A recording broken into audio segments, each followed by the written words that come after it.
That bow's a little big for you, isn't it? My mother made it for me. Said I'd grow into it.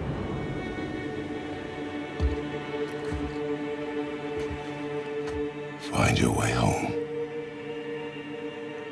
You are free. What makes a critic give a game a 90 or above?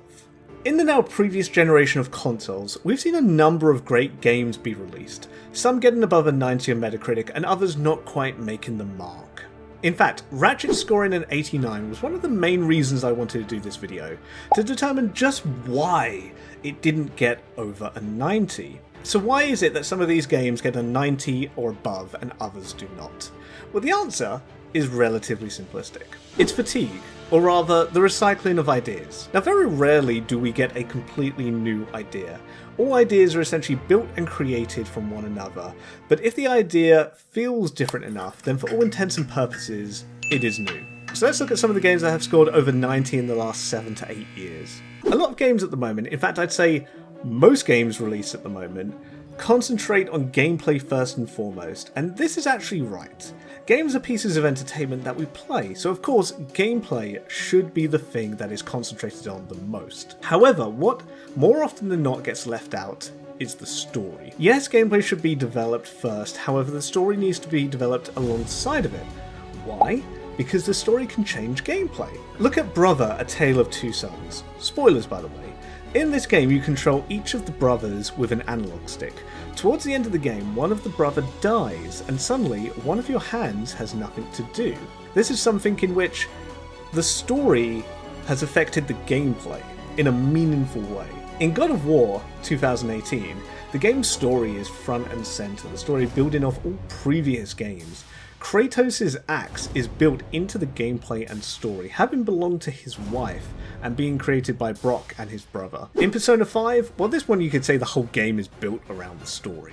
And The Last of Us Part 1 is heralded as one of the best games of the last generation because of its story. The time you spend with Ellie in the game affects how we view Joel's decision at the end of the game. However, there are so many games that will create a world and gameplay system and then give the writers the job of putting a story in that world. The point is, every game concentrates on gameplay, but not every game concentrates on story.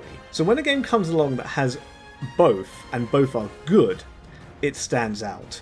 And not only that, it gives us an experience that we have not had before, or at least far away enough from what we have experienced that it feels new. The key is having something that other games do not, something that stands out, something that is so different that it feels new. So based on this, let's have a look at Ratchet & Clank Rift Apart. The game looks amazing, and plays amazingly, and I have to stress just how well the gameplay and graphics and practically every aspect of the game have been done. This is why the game got an 89. However, nothing is really new.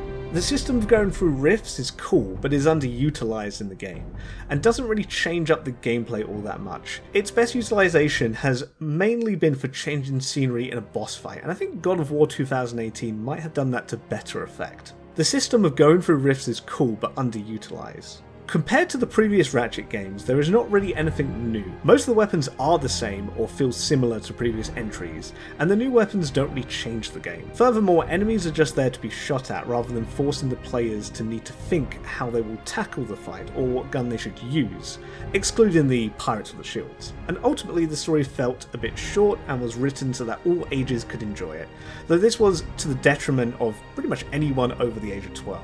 I loved Rift Apart, but other than the graphics and the polish, I can't think of a way this game stood out from the pack, and that's why this game didn't get over a 90. Now take a look at Red Dead Redemption 2. The shooting gameplay is fine, but the characters and story are memorable and stand out. Not only that, but the realism of the game and the choices the developers have made to immerse the players in that realism all make the game stand out. It's easy to see why this is the case.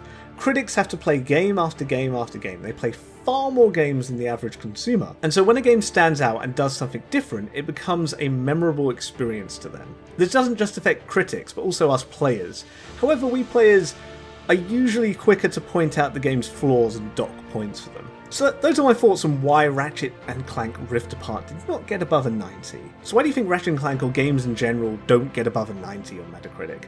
Let me know what you think in the comments below. Hey, Post Rich here. You might have noticed my last few videos have been a bit shorter with a bit less effort put into them. Well, let's just say work and life have been very, very busy recently. But I am working on some high quality videos along with some other types of videos for the channel. So if you don't see a video from week to week now and then, it's because I'm working extra hard on something. Well, I hope you enjoyed this video. Please like and subscribe. This has been That's Effin' Rich, and I will see you in the next one.